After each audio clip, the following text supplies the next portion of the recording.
Hello everyone and welcome to Pyanodons Mods. This is Otaku Showboat, and in this tutorial I'll be going over the Circuit 1 chain. It has finally arrived. Everything up to this point has been leading into Circuit 1s and into green science eventually, so here we are, Circuit 1s. As per usual, don't forget to comment, like, subscribe, and hit the notification bell to help make this tutorial series visible higher up in search results. You can also follow me on Twitch at twitch.tv/otakushowboat, follow me on Twitter at otakushowboat, and visit my website at otakushowboat.com. You can help to support my continued existence and help to accelerate the production of these tutorials by becoming a patron on Patreon at patreon.com/otakushowboat. You can also support Pyanodons Mods development at patreon.com/Pyanodon. As a disclaimer, Pyanodons Mods are in a constant state of flux, so any numbers I present may change. The mods for this particular save file are nearly identical to my stream save. In fact, this particular save file I'm showing now is identical to my stream save, the list of which is linked below this video on my website's stream schedule page. With that said, let's get started. Now, for this particular tutorial, I'm going to show you both this map, which is the same map that has been ongoing from back during the Red Science and early game, like pre-science tutorials. So this is the same exact map, just a little bit further along, up to only Circuit 1s, finishing Circuit 1s. As for what is different between the previous save and this one, I've explored a bit to find a source of chromium, because I don't remember if I showed this on the previous video. Not any significantly close source of chromium on this particular map. These are the two closest ones, but those will only come into play after I talk about the Circuit 1s, so this will come into play in our next video, which will be the green science tutorial. However, I'm uncertain if I'm going to use this map to show you green science, and I will explain why a little bit later on. So, I currently have standard hot air processing of lead and titanium. This would be what is available to you after you've started automating and getting all of your red science. And in fact, I now have all of my red science. In the previous tutorial, we went all the way up and got into the science line. So from here, things will be fresh. You're going to need a source of coke, and at this point you now have the ability to convert coal directly into coke, and you can, of course, make your coal via mushrooms, and we will see that very shortly.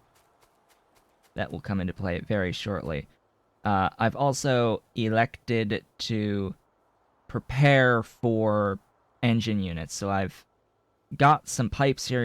You're gonna need pipes either way, but just gonna point out, gonna have pipes anyway, and I've decided I'm gonna make some engine units for future purposes. You're going to need engine units when you switch over your ore processing to better processes.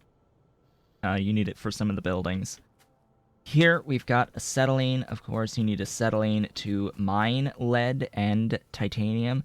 This is only 50 units per second in total that I have set up here right now. Up to 50 units per second in total up here right now. So definitely keep that all in mind as we go forward here. Acetylene is pretty expensive to make in terms of the coal that it needs at this point in the game, but you can feed it with mushroom coal. Speaking of mushroom coal, right over here, we've got, I believe this is about 40 Yes, this is 40 mushroom plantations. A very small little mushroom setup to make a sufficient supply of coal to feed into tar. This is tar, primarily. Not so much coal gas. There is coal gas here, but it's not really going anywhere. This is being vented at the moment. As soon as I get access at Green Science to overflow valves and underflow valves, I will definitely be overflow valving the coal gas behind into gas vents, and then connecting it to the rest of the coal gas network. But this is primarily for tar. Why do I need tar? Well, it's because, and we can see I have destructive distillation columns to take the coal, makes coke, but I already have coke that's being made more efficiently, so I'm just taking that coke and converting it into a little bit extra coal gas and tar. But the primary supply is from these guys, from the coal. And then all of the ash and the iron oxide is just being voided in burners, because now I have access to titanium, and with titanium comes burners. Thus why we make the acetylene, to get the titanium and to get the lead. The lead is, along with duralumin, used for our glorious 3000L tanks here. Moving right along, the tar is being used, actually, for creosote. Creosote and aromatics at this point in the game. That is what these are being used for. This is what I believe that most people are going to do in this phase of the game in order to get aromatics. You're going to need aromatics. This is more of a pre-planning for green science. This is me pre-planning because you need creosote for circuit 1s. That's what I'm going to say right now. You need creosote for circuit 1s. I have pre-planned by converting some of this creosote into aromatics because you're going to need aromatics going into rubber. You need aromatics for rubber, just like you need chromium for rubber, but that will be in the next tutorial. Once we get here, we have begun the long line that leads into the glorious, beautiful circuit 1s. Now, I will show you that this is a very, very long line. This is not built to any ratio whatsoever. It is here specifically because this is most likely how you're going to build this in the early game, because this is what you're going to have the resources for to build in the early game, primarily. Chances are you are not going to have sufficient resources to feed a perfect ratio circuit 1 setup at the time that you need to automate your circuit 1s, which leaves us with this current state that we're in. Starting off all the way over here, you're going to need clay.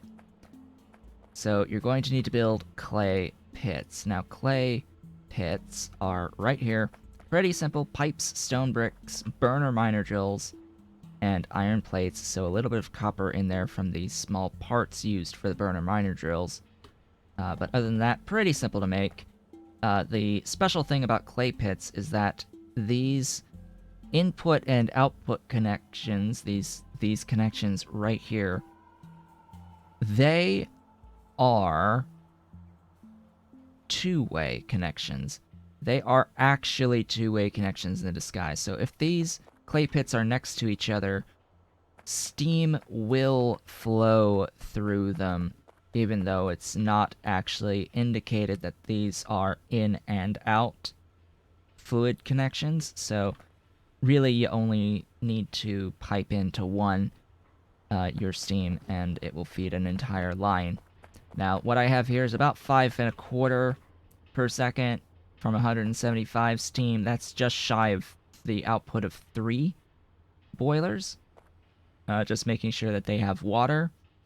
Bear in mind, I do use deep water wells. This is an independent mod, completely separate from the Pi Suite. You can choose whatever water fill type of mod that you are interested in. Any type of water anywhere mod will be fine if you so choose to use it. Otherwise, you will, of course, have to do the normal method of actually finding a source of water and then busing that water to where you need it. And I am, of course, using coke here to supply the fuel for my steam. Could use a source of fuel that is fluid. Could, and use oil burners to burn the fluid. Tar has a fuel value of 200 kilojoules. Not that great, but at this point in the game, if you have a supply of crude oil, of small crude oil, like I do right up here, you should be fully capable of making small oil derricks and tapping into that oil.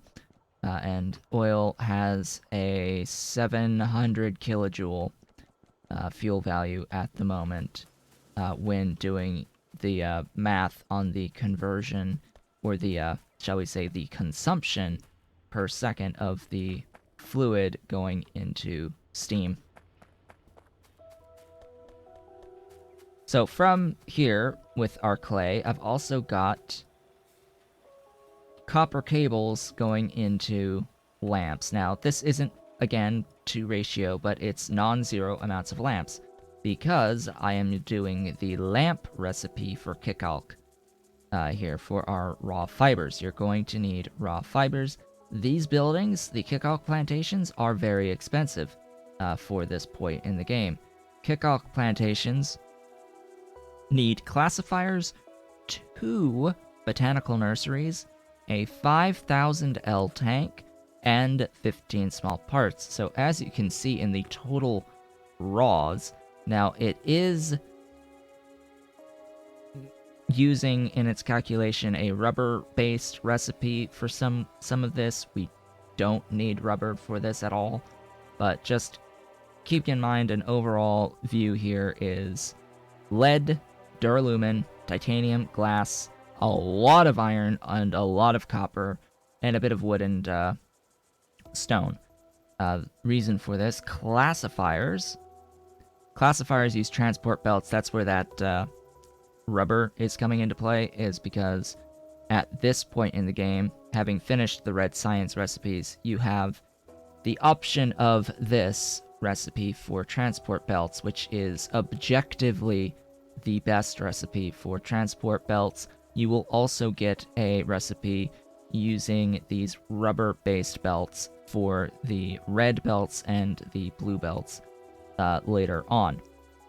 So once you do get rubber, and you can make rubber belt, I would suggest building more infrastructure for rubber than you need for your green science, so that you can feed this recipe as well as this recipe, because this engine unit recipe is significantly faster than the standard engine unit recipe, and it doesn't, excuse me, it does not use aluminium plate directly. It uses duralumin. It no longer uses aluminium plate, which is used on the normal engine unit recipe.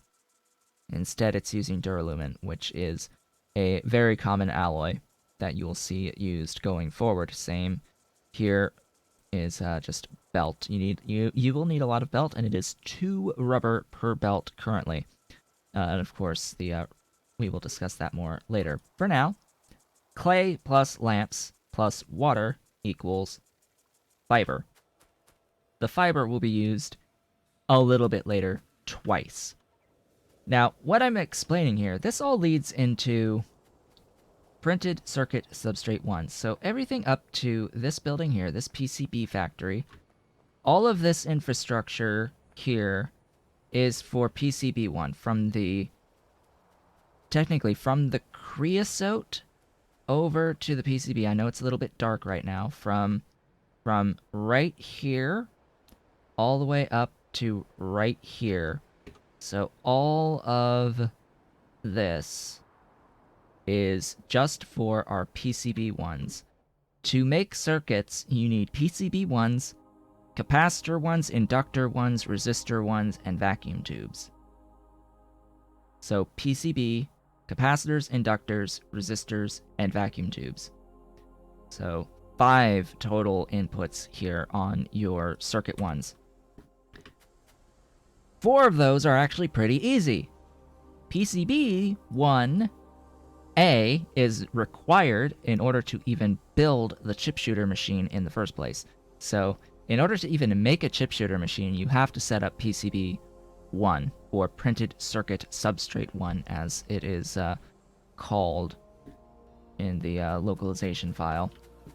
That is its real name. And to get up to there, we're going to need a lot of things. Primarily, we're going to be needing Fiberboard plus Melamine Resin. Melamine Resin plus Fiberboard. You make those two things, you have Formica that is used along with copper and vacuum, which is free in a pressure pump, to make your PCB 1, your printed circuit substrate 1. I say PCB because that's its actual code, is PCB 1. That is its recipe ID for it, is PCB 1. That is the, or not even the recipe ID, that is the ID of the actual item itself, is PCB 1. But you need Formica, and Formica is melamine resin and fiberboard. So we start with fiberboard. Both of them are going to need fiber, for reference. You're going to need wood. Wood plus creosote to make treated wood for our fiberboard. Because fiberboard, at this point in time on this recipe, there are 2 recipes for fiberboard, but the one that you will start with is the treated wood plus fiber plus sodium hydroxide plus steam. It's 2 boilers of steam. 2 boilers will give you 120, with 60 per. The treated wood, as I said, creosote plus wood in, actually gives you twice the amount of treated wood as wood in, which is handy. The sodium hydroxide comes from splitting in an electrolyzer saline water. Now, the only real way that you're getting saline water at this phase of the game is by converting stone into saline. That is your primary source of saline water in this early part of the game. You will also have options to use mines, salt mines. This is an alternative. As long as you have what you need to do salt mines, you can tap salt. Your starting zone is meant to always have a source of salt. You always have at least 1 salt rock in your starting zone that you can use. And you can see I have some crude that I've tapped here as well. Yeah, so you're always going to have a source of salt that you can stick a mine on top of. The issue there might be issues if you're not using higher density on your nodes for salt, because you will run out eventually. I guarantee that you will eventually run out of salt. You can get salt infinitely, but that's only going to happen once you have access to quenching towers, which is at Green Science. You can eventually make salt by converting saline water into salt. You will have the ability to get infinite amounts of saline water once you have access to quenching towers by basically doing this process over here for tar. By doing this right here, the mushrooms into coal, into tar, you can use the tar to make saline. It'll give you saline and tailings and, saline, tailings, flue gas, and then either iron and copper or niobium and borax in very, very small amounts. I treat them as byproducts, even though they are technically the primary products, because I'm looking for saline and the tailings. It's a lot of tailings that you also get, so you can use that to make Nexolite at that point in time. So that will be eventually your source of saline that you will put through electrolysis, which will give you chlorine and hydrogen that you will use later. You will use these, or you will want to use these to make hydrogen, to make hydrogen chloride. But later on, there are going to be different processes that you may consider for this. Just like later on, there will be a different process for sodium hydroxide for you to consider. There is a loop with slacked lime. There is a loop with slacked lime in this recipe once you get coal processing too, by adding salt. It's basically sodium hydroxide at the cost of a little bit of salt. Less salt than the saline consumed here to make the sodium hydroxide. It's actually a better recipe overall because of that. So salt plus slacked lime into sodium hydroxide and limestone. The amount of limestone produced is a closed loop system. It feeds back the amount of limestone needed to feed in the 50 slacked lime. So 5 limestone will become 5 lime, will become 50 slacked lime. So really, you're spending coke and salt to make as much sodium hydroxide as you need all by itself. But again, that will come much later. Fiberboard. We now have everything that we need for the fiberboard. After doing all of that, just have to bring it in, and you have to deal with the byproduct outputs. Very small amounts of tall oil, black liquor, and organic solvent. I will always say, avoid it. Just avoid it. Now, as we move on to melamine resin, you're going to need urea. Now, you'll need urea in 2 spots for your melamine resin. You'll need it for the cyanic acid and ammonia recipe in this DDC, and you'll need it for the actual resin itself. You're going to need ammonia, or you're going to need urea for ammonia later on, but you're probably going to be setting up more dedicated stuff for producing this later on. So it's okay to keep it even at just the 1 og paddock for now. So, these guys have 2 recipes. One is just mushrooms, and the other is mushrooms and fiber. I am, of course, doing the mushroom and fiber because, well, we're already making fiber for the fiberboard. May as well just bring some in to help to feed the ogs. And of course it is, it's just 1 mushroom farm to feed into the og paddock on this particular recipe. So urea becomes cyanic and ammonia to feed into our melamine. Melamine is actually going to be an ingredient for 1 particular building later on. So you may or may not want to have a production of this that leads into a chest and then goes out into the melamine resin. You may want to consider that, but it is used for agitators. So do bear that in mind. This will, of course, also produce a little bit of CO2 and tailings to void. Then the resin, the actual resin is going to use your melamine and your urea, but also formaldehyde. formaldehyde will be copper plus methane. At this point in time, it'll be copper plus methane. There are other potential methods of getting formaldehyde. I tend to just stick with the copper and methane. But yeah, so methane, moondrop greenhouses, all the way. Just straight up moondrop greenhouses. They're big, but it's really cheap. At this point, it's just water in, methane out. You're just converting water into methane. That's all you're doing. And then using that to make the formaldehyde to make your melamine resin. The resin plus the fiberboard come into your formica. And formica is only used, by the way, to make PCB1. So no reason to vastly overproduce on your formica. It is only ever used for PCB1.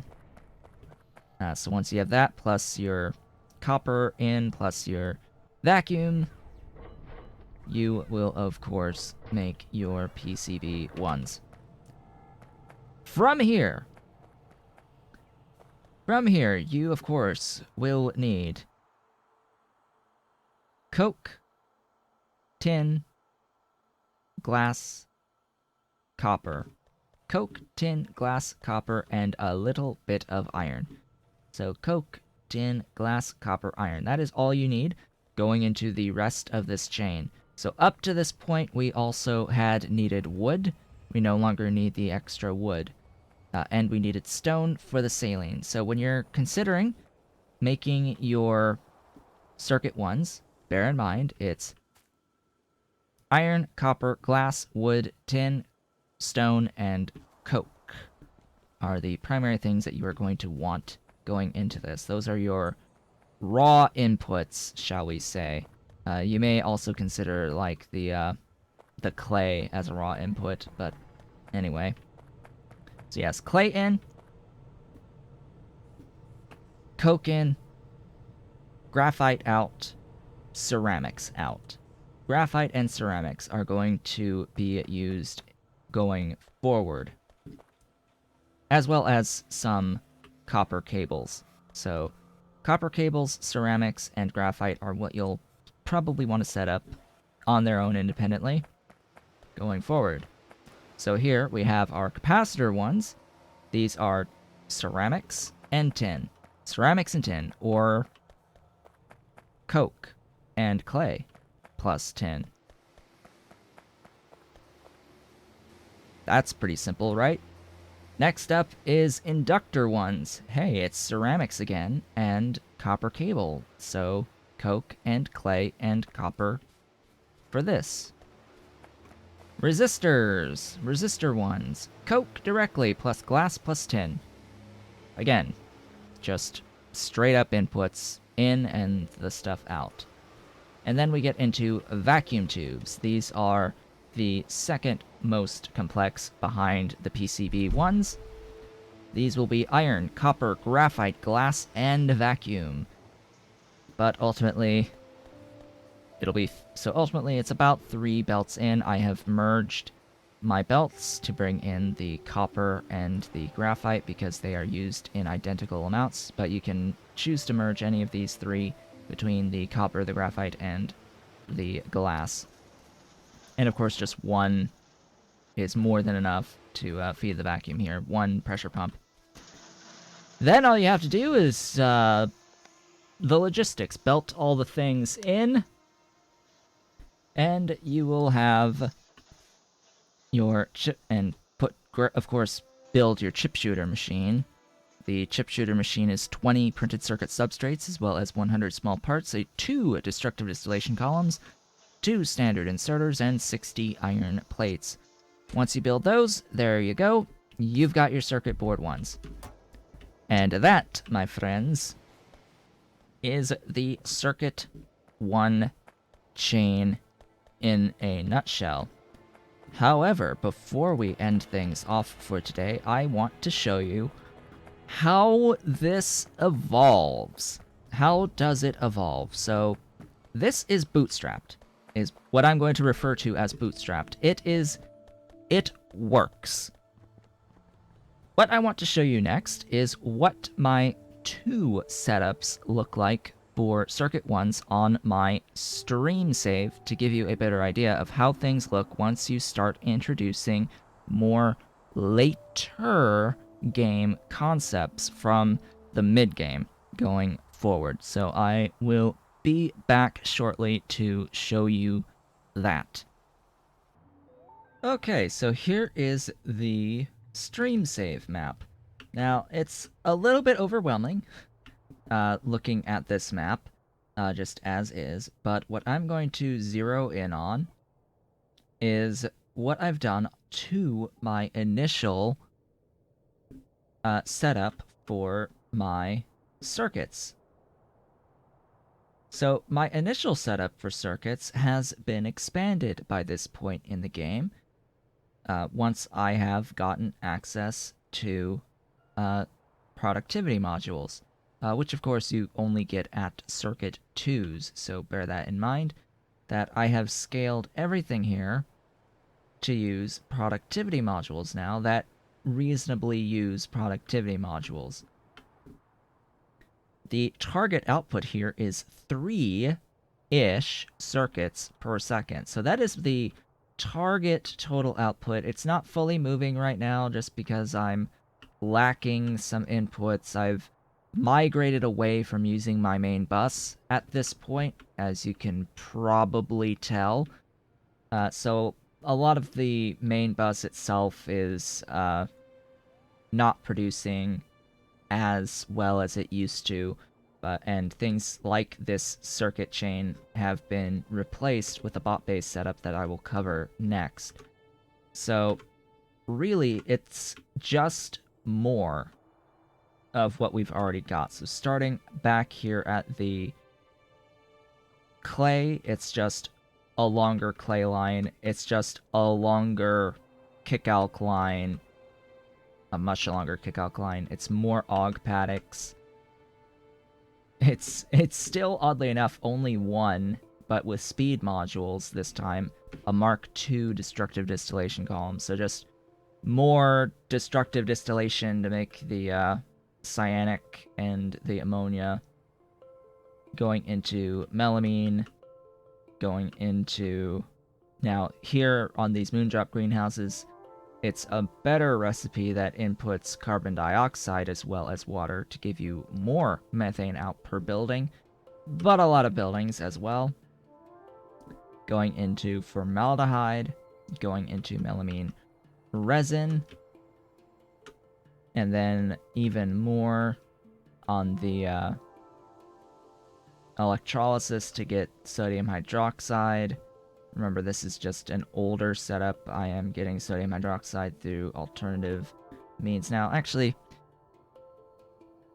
I'm doing both methods, but we'll get to that much later.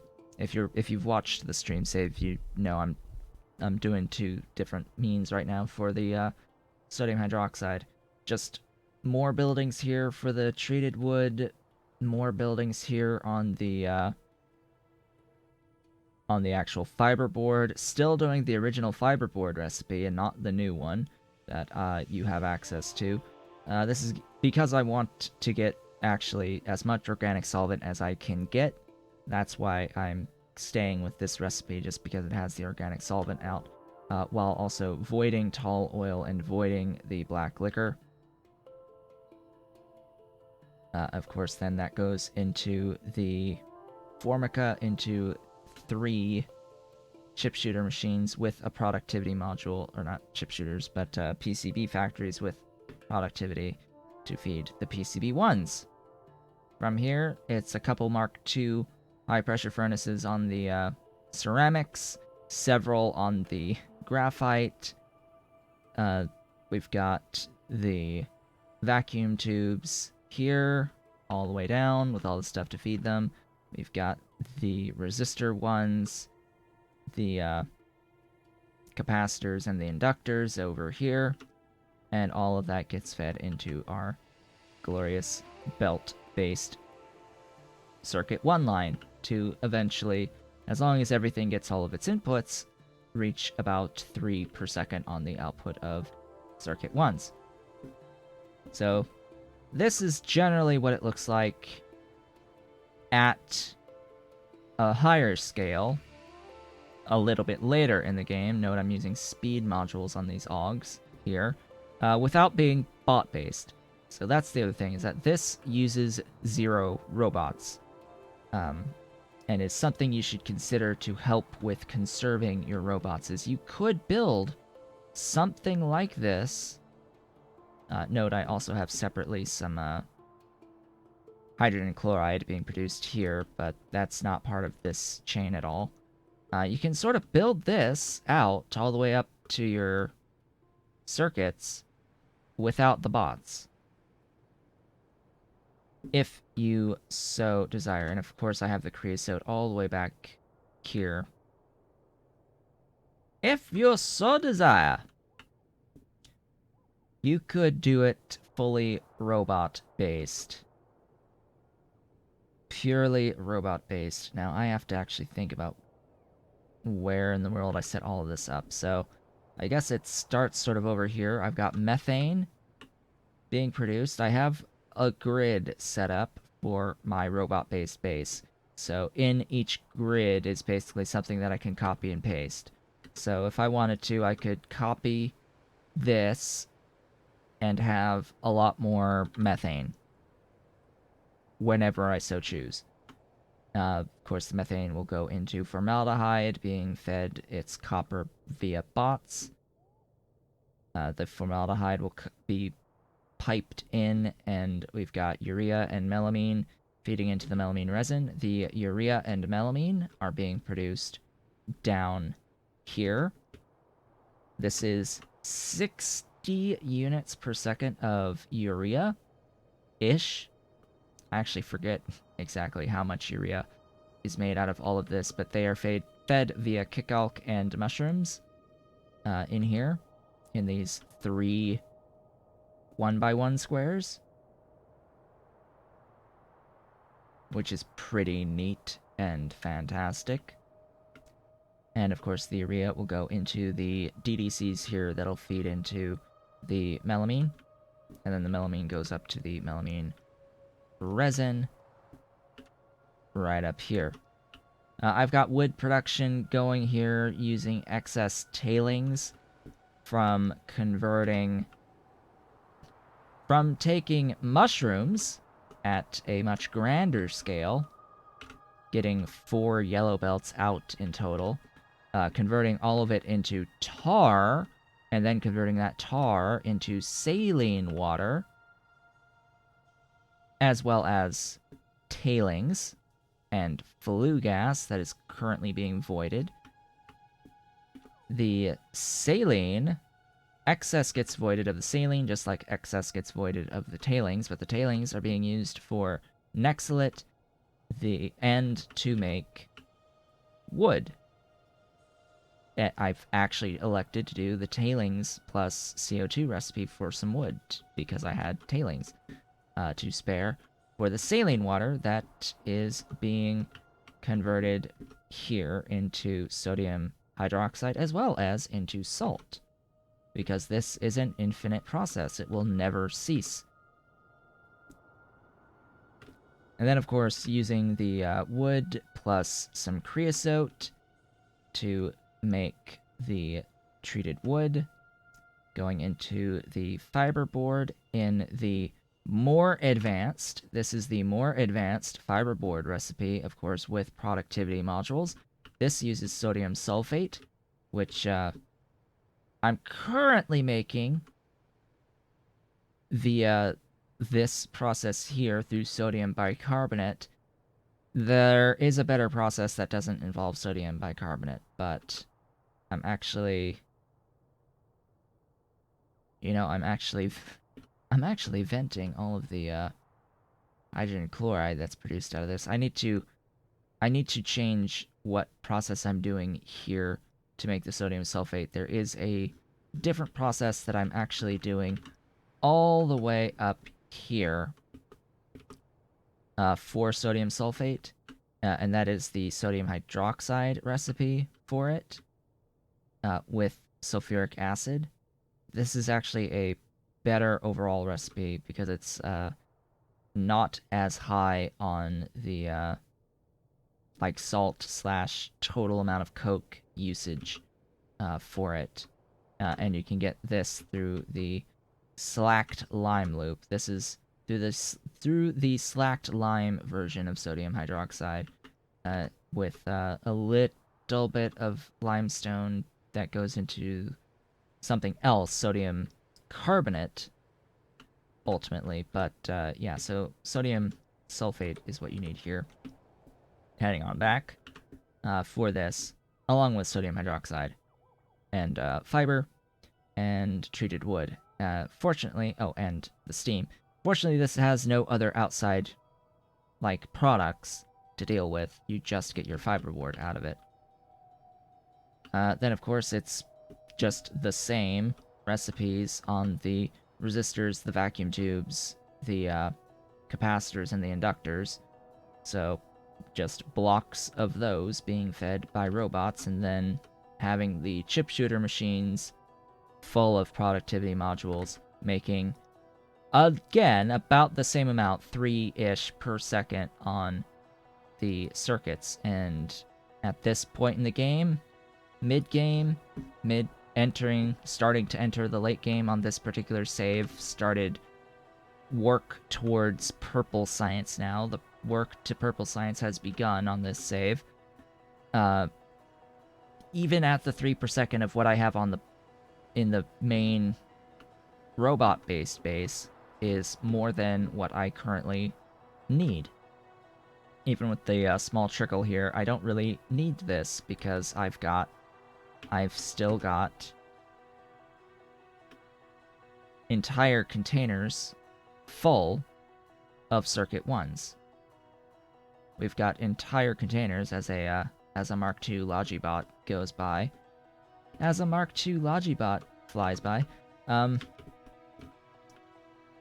Yeah, so I've got more than enough, even at this scale of the circuits, of the circuit 1s, with all these productivity modules to help improve the output along the way. I think that this honestly is a relatively small overall footprint. And I could set this up to be truly modular. This setup on the circuits is not truly modular. I could set it up to be modular and get as much as I really so desire.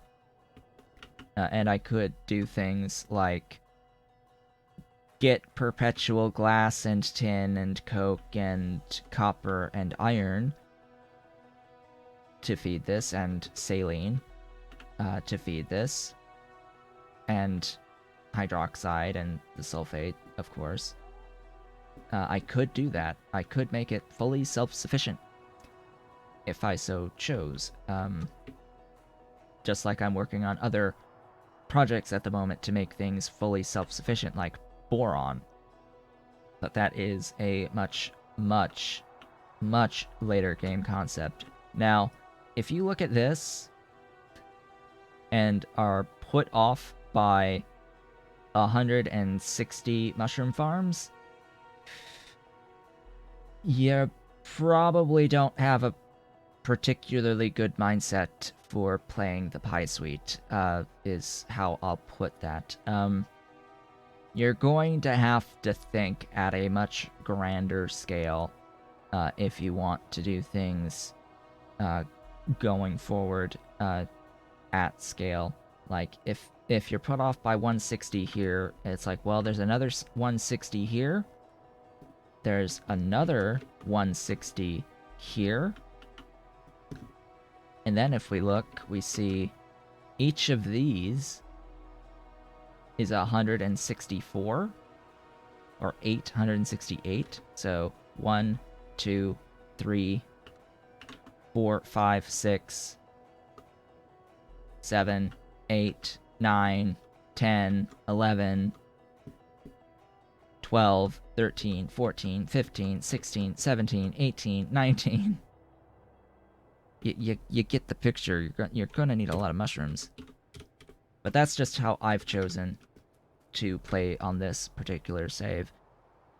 Of course, you always have the option to do things not based off of infinite biotic sources. And of course, things will change with Pi Alien Life. That will be coming in a few months from this recording. With that, I have pretty much covered fully the circuit ones, and I will say, in our next tutorial, I will be covering green science. The next tutorial will be green science, and it will be done exclusively on my current save. I think I will be ending off the other early game save because the reason is, outside of adding modules here and there for this green science chain, I haven't touched it. I haven't touched it since when I first set it up. Besides upgrading the rubber system here, it's like the primary one is rubber.